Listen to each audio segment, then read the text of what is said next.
Welcome to the Whole Athlete Podcast, where we focus on discussing topics to help you become a fat burner, optimize health, and improve performance in life and sports.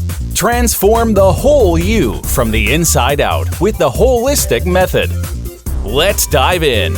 Here's your host, Debbie Potts. Hey guys, it's Debbie Potts, and I'm coming to you on a Friday doing another special episode on fueling, training, and performing for the low-carb athlete. And on Fridays, I'm going to focus on, right now, recovery and repair, working on how you should train or not train so much in the off-season. Let your body heal, repair and rebuild from that heavy dose of training and racing you've done all spring and summer.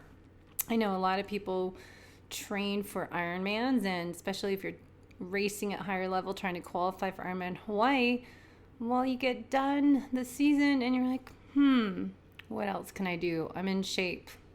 And you fall down that rabbit hole, as I did, and did a little too much racing off season because you think, oh, I'm in such good shape. I can run a marathon. There's a marathon coming up. And then you start getting into trail running, and suddenly your off season is still all about training and racing. So read my book, Life is Not a Race, if you want to learn what not to do and learn from my experience.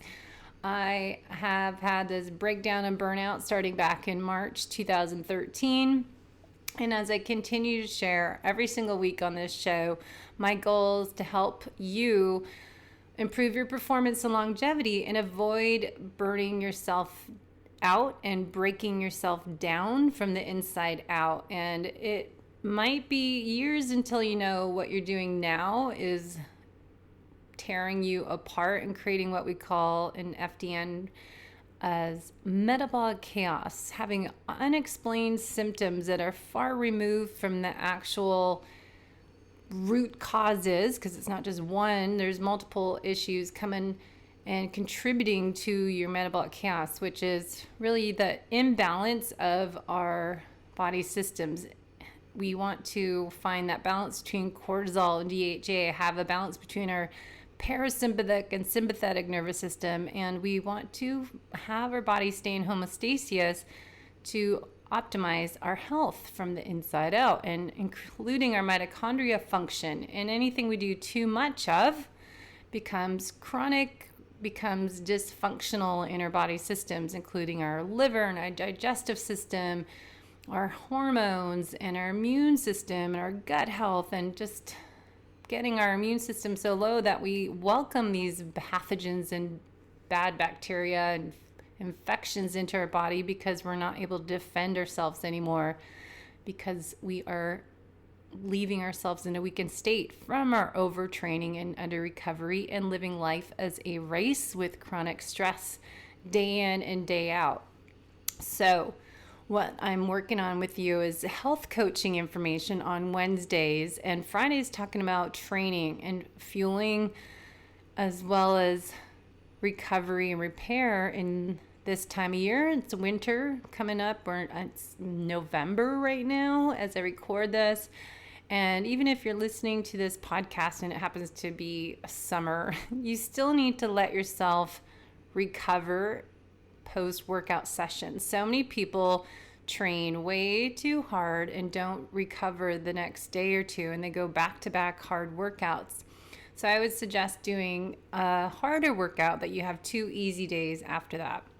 And right now, this time of year, I just want to touch on what my training schedule is for an example, and how I approach the off season, even though I'm not racing really Ironmans, but I've been training long distance all summer, and I didn't do any races this year. I did jump in and apply or enter for Ironman Canada 2020, and working on getting to that start line again after many years of not being able to race. And you would, of course, understand why if you've listened to this podcast since we started in 2011 and found my my peak performance in 2012 and my lowest performance and fatigue and weight gain and health issues galore back in 2013. And now as I have gone down this path, I've become a nutritional therapy practitioner and a Kion coach and DNA fit training program I've done, and Czech holistic lifestyle coach, and now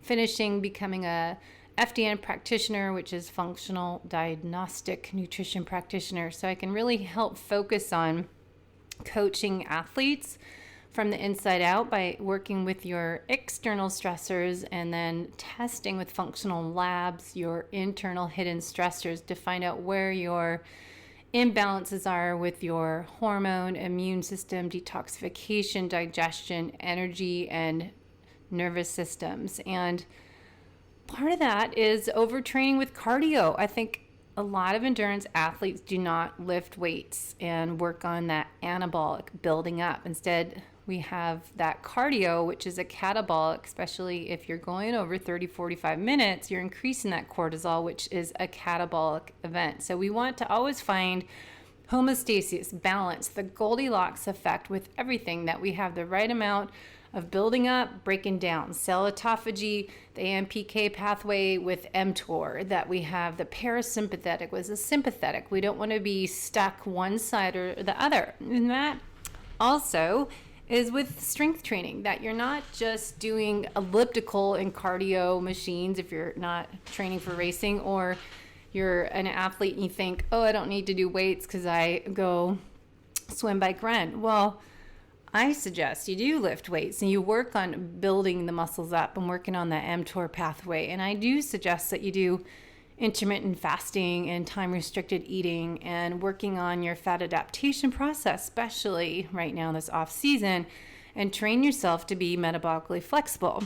So not to plug my program at all, but that's what I am doing now with a 30-day online group program for 10 to 20 people that we're working on this 3-phase approach to rebuilding, repairing first and rebuilding your digestive system, your liver function, your gut health, so we can train your body to become fat adapted by eating the right foods, by fasting, by taking bone broth, liver supplementation with herbal tea, milk thistle, and dandelion, using K-PEC supplement to help your HCl and your enzymes and much more, and working on intermittent fasting so you're not eating before a workout. I find it easy to do fasted workouts when I just have a cup of coffee and some water, and I can go work out and lift weights. I can do interval training. I can do a run and a swim, and I feel better, especially before I don't like eating before a bike or especially a run or a swim workout, because that food is in my belly and suddenly I'm regurgitating it in a workout, and that's not very fun.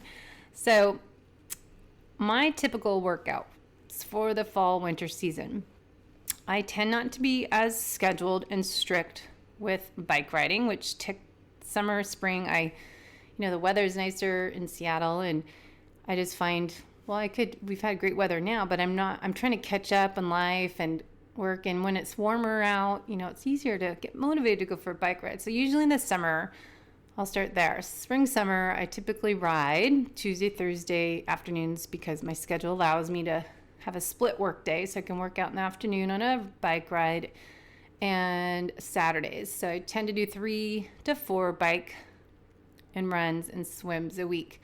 Now I'm doing 3 strength training workouts, 3 swims. Typically I would do a Monday, Wednesday, Friday swim, and once I start training for Ironman, I usually swim Saturday mornings as well for my longer workout. I bike ride Tuesday, Thursdays outside ideally, and Saturdays as my long bike ride. And then I run usually Wednesday, Friday, and Sundays. And Sundays my long run. Wednesdays do some intervals for my running, and then Fridays some hills. So strength training I do Monday, Wednesday, Friday mornings, and I'm a fitness trainer, personal trainer, as well as coaching clients with nutritional therapy. But I do kind of an early day start to my day for many years. So to me, I do do well in the morning. I've always been an early riser and go to bed early. So working out at 5:30 in the morning, I can actually wake up, sadly, before my alarm goes off. But I work out weight training Monday, Wednesday, Friday. And I'm a big believer in less is more. After my experience, in 30 to 45 minutes is plenty for a workout. And you don't need to spend an hour in the gym, I'll tell you that. And doing boring cardio as the elliptical machines and walking on the treadmill or stationary bike that I see most people do is not very effective. Maybe good for your heart, but if you want to change your body composition and build lean tissue, you're not going to get big and bulky. Just getting, more muscle tone by lifting weights and mixing up your routine. That's what I would suggest doing 2 to 3 times a week. Now, off season, I still will be lifting. I still go Monday, Wednesday, Friday. Tuesday, Thursdays now, biking. My work schedule changed now that I closed my fitness studio. So I work out Tuesday, Thursdays doing biking on the spin bike, and I find it boring. So I have a better workout and mental focus if I do 10-15 minutes on the bike, and then I go jump on the treadmill 5 to 10 minutes and go back on the bike. And that's what I do for about an hour, and go by my heart rate, keeping it at the max aerobic function heart rate. And I keep it, for me, suddenly I just turned 48, even though I say I'm 35. It's a lie, but I feel 35 and alive and thriving in life, but I still keep my heart rate more by that 180 minus your age. So I'm keeping about the 130 MAF heart rate, so max aerobic function, on those days. And just working on endurance. It's off season, and I still want to bike on Saturdays. We go outside depending on weather. Fortunately, we've had dry weather here in Seattle, and I can go ride 2 to 3 hours. So we'll try to do like a 50-mile bike ride, easy, or keeping my heart rate that 120 to 130 range again for the bike. Now, we'll do that in the winter time because we are going to go to Tucson and go cycling in March. And in June next year, we've got a big trip to Mallorca to go cycling. And that's all a bunch of hills, doing some 7,000 feet of climbing, going to Soler. And we did it a few years ago. So I do need to keep in bike shape in the winter season. So I'm not a Peloton or SoulCycle person. I don't like riding the indoor trainer. I'd rather do my workouts outside and get fresh air. But since we're limited on daylight and I'm trying to start my new health coaching business, I've got lots of work to do. So efficiency is the key. So if you work full time, I would suggest doing a bike run interval workout, keeping that heart rate down most of the workouts. Twice a week, maybe finish with a Tabata type of interval and get your heart rate up. For me, I have to get up over 155, 160 heart rate's a good interval day, and do that maybe the finish of your workout. But biking, that's what I do. Swimming, I'm just getting back in a routine, as I was at Ironman Hawaii and Kona for 2 weeks, and I went to Europe, to Spain, and for 2 weeks. I was kind of spoiled, but now I need to focus on working, so I need to work, and I've schedule swimming just kind of got put aside as I traveled and closed my business and starting a new business. So I am just trying to do 30-minute swims and actually like it. Sadly, Ironman Hawaii is 2.4 miles and I can't do that in 30 minutes. But off season for swimming, I would suggest doing more form and drills, especially if you're like me. Swimming is always my area of opportunity, and where in a triathlon I have to kick butt on the bike and the run because my swimming is not as fast as I wish. But this year I'm going to make a difference, and I'm working just on swimming on my own off the clock. Maybe I go when we have masters. I typically go at lunchtime. We have masters workout. With a workout, the coach actually just sits there on his cell phone, so it's not really coached workout. There is a coach, but he doesn't coach. But Mondays through Fridays at 12 o'clock to 1 o'clock, we have masters. So I try to go three times a week and work on, right now, just not staying on the clock so much, or maybe going a lane by myself. And I really think that's an important part, especially if you are an overachiever and you are always anaerobic in a workout, especially swimming. I would just go off the clock, go maybe in the lane by yourself, follow the workup, but don't use the clock, and just take your recovery time based on your intuition when you're ready to go. So rest-based training. So that's swimming. I would work on form, drills, maybe get a swim lesson this off season and have someone watch your form or video camera. The underwater camera is great, or there's some places have swim labs where they video you in the swimming pool, endless swimming pool. And I did that once, but I found it hard to actually swim normally because you get not used to having this water flying in your face, and swimming in place is weird. So it might not have been ideal swimming video of myself, but working on form and technique is my point. Now, running, I walk with a client, but I run on my own, just trying to do 4 or 5 miles. And again, my running is where I can tell if I've repaired myself from my exhaustion phase in life. And yes, HPA axis dysfunction, adrenal exhaustion is the old word for it, but that is going to contribute to my fatigue running. As I used to run a 3:12 marathon, Boston, I did 3:12, 3:17, and I did a half marathons around 1:35. Well, I haven't seen those numbers for many years, and don't give me that crappy excuse that I'm getting older, because that's a bunch of crap.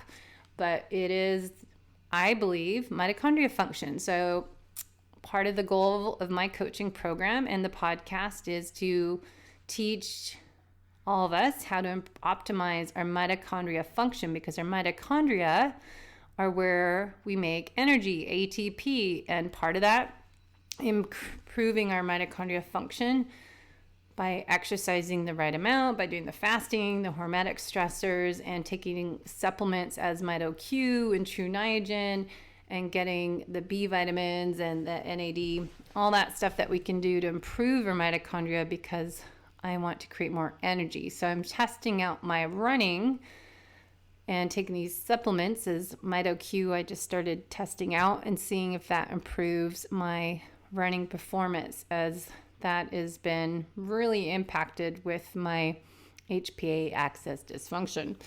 So balancing that catabolic with anabolic is really important. So less is more in your cardio, more strength training, I think, is essential.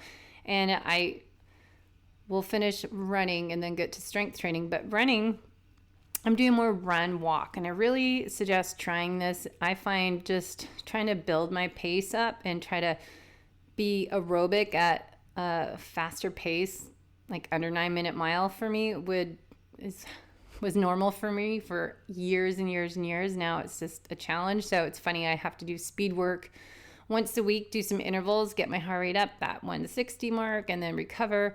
I'm doing that on a treadmill in between my weights on Wednesdays as my speed work for running. And then the other days I'm run walking, keeping my heart rate aerobic, and then maybe do a 1-minute walk. I take a client out and I have him do 2-minute run, 1-minute walk. And even though he'd rather go run nonstop 45 minutes, he doesn't believe it, but I have seen his pace is much faster overall if we do the run walk method, and his heart rate isn't in that black hole. So if he ran nonstop, say 30 minutes, his heart rate would be staying 150 to 160, which is way too high for him, as he's 50, in his mid 50s, and his pace, he slows down if I kept him up that high. So I can keep his pace faster if I give him those little walk breaks. So it's wrapping your head around run walking. If you're stubborn, I would just try it out for yourself and experiment, even if it's a 4-minute run, 1-minute walk, or 1 mile. But if you're just starting back up and running, or if you're trying to train your body to run at a specific pace, as I'm trying to, I want to be able to hold an 8-minute mile and not be anaerobic. And so to do that, I think run walking and then doing speed work once a week is great, and try to add some hills in there. Now, if you've been racing all season, I would keep your heart rate around the max aerobic function most your runs, and maybe finish with intervals, race pace, or some speed work at the finish. I do kind of add that in sometimes on Sundays. I do long run, and I'm trying to build up my endurance, as I said.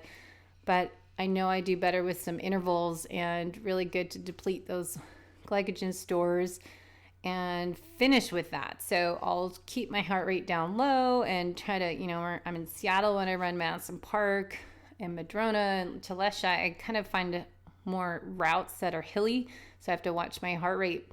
But then at the end of my run, I'll try to just go faster and have my heart rates higher and maybe finish with a little bit of more tempo interval work. So this is what works for me. It's so individualized, guys. So don't just copy what I'm doing, because if you have a lot of fatigue issues, if you're really in exhausted or compensatory phase of the HPA axis dysfunction, you should not be doing cardio or speed work.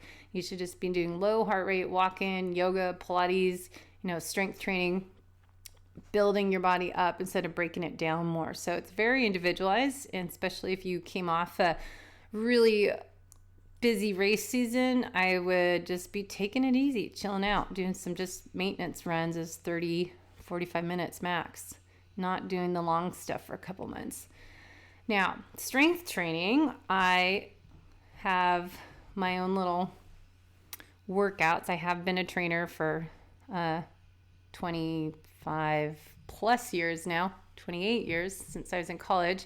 And I was in charge of the fitness centers on the college campus in Bellingham, Western Washington University, and used to do workouts there with people. But now I'm doing my own group training type of workout. Wednesdays, I like to do, as I said, run intervals and then go back to weights, go jump in the treadmill 2 to 3 minutes, go do weights. And I don't do any machines. I like the cable machines, lat pull down, doing lots of free weights, the tubing, a lot of rotational work, and upper body, lower body connected. So I think mixing up like that is great. Mondays, I tend to do more mobility work. So not any heart rate work, more lower stuff, and more yoga flow, Pilates into my strength training, maybe a little more core work when I'm using free weights. Say I'm doing a pullover with one leg in the air or 2 feet up. Perhaps I'm doing a bird dog with a sidearm raise, and just incorporating more mobility drills. I like doing Bosu work and doing a downward dog to a plank to a lunge, and really opening everything up. So really big on mobility, especially on Mondays after a hard bike run, long training weekend. You get tight and you need to open up those hips and the shoulders and work on our posture. Doing a little bit more of an easy swim on Mondays as well, like a little more backstroke, and opening up the body with a good easy swim is a nice active recovery day. Wednesdays, I'm lifting more heavy, so I do better doing like a 5 to 8 repetition of an exercise. Maybe do 2 or 3, 4 exercises and do them 4 rounds or 3 even, but make sure you're doing more sets with less reps to muscle fatigue. A lot of people, especially women, are afraid of bulking up, and they don't even feel the fatigue at the end. So I like to feel that muscle fatigue and challenge myself a little more. And I like to feel that soreness a little bit the next day, especially in my butt where I need it, and my core. So that's a good feeling to me. Today, Friday, I worked out this morning, and I did a little bit more intervals with core work, some mountain climbers, some speed skaters, slowly working on my single leg squats. I stood on the Eric's blue pad and did a single leg squat, touch and reach the ground. I did some lunge to balance, so really good running form exercises, strengthening my glutes, working on my balance. And then in between that, I did some assisted pull-ups and some plank push-ups and cables. Really love doing kind of a single arm swim cable pull. The other day I did the cable angled up towards the ground more, so I could do a plank and do a one arm kickback. That was really good. I did some squats with overhead presses and some reverse lunges with some bicep curls and some cross back lunges. Really trying to get my hips are so tight because I've been sitting working, and then I'm running more and just tight. So I like to do some leg stuff. And the speed skaters, they're slow skaters, I should call them, because I'm working on hopping to the left, single leg squat, touch the ground. Hop to the right, single leg squat, touch the ground. So making that more of a balance So you're kind of jumping, hopping to the side, but then you hold it and then you sink your hips and then try to touch the ground with your opposite hand. So all these different drills, I need to start videotaping myself with my camera going off hours to the gym.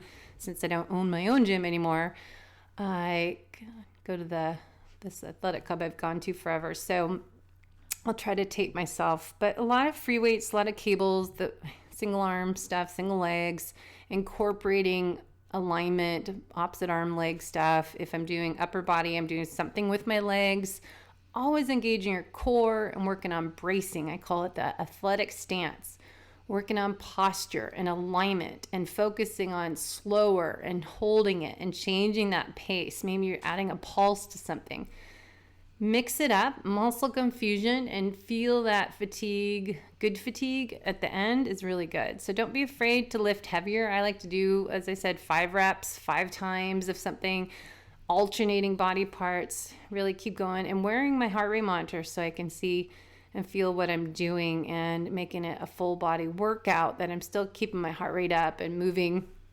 Exercise deck, next one, maybe doing core in between so I'm not just ever sitting there. So get a very good, efficient total body workout in 30 to 45 minutes. So that is all I have time for today, but please get back to me if you have questions on the Low Carb Athlete Instagram or on the new Facebook page, Low Carb Athlete. Then again, we have our The Whole Athlete podcast page as well. And I'm not very good at managing multiple pages, so I wish that I could just merge it all into one, but they never let you do that on Facebook at least. And a website, debbiepotts.net. I'm just uploading this weekend my free new ebook on how to fuel train, perform as low carb athlete, and you can find that on debbiepotts.net.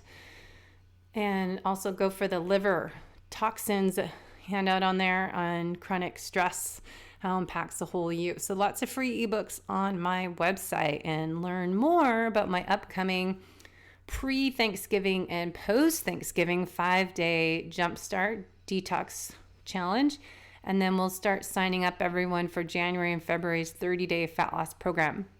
Again, if you want to learn more, reach out to me, ask me questions, or just say, hey, I want to learn more about this, or I love what you're doing, or whatever. Just give me some feedback, because this is my life.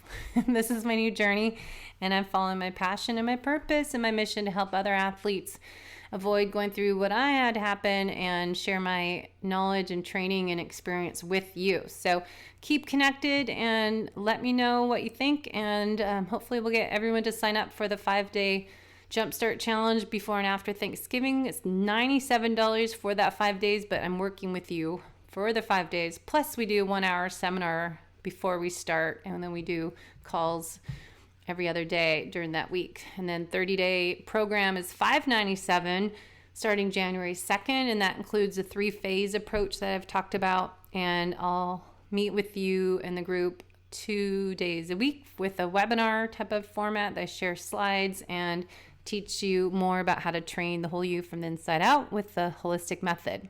All right, guys, thanks for coming on and listening, and enjoy the day.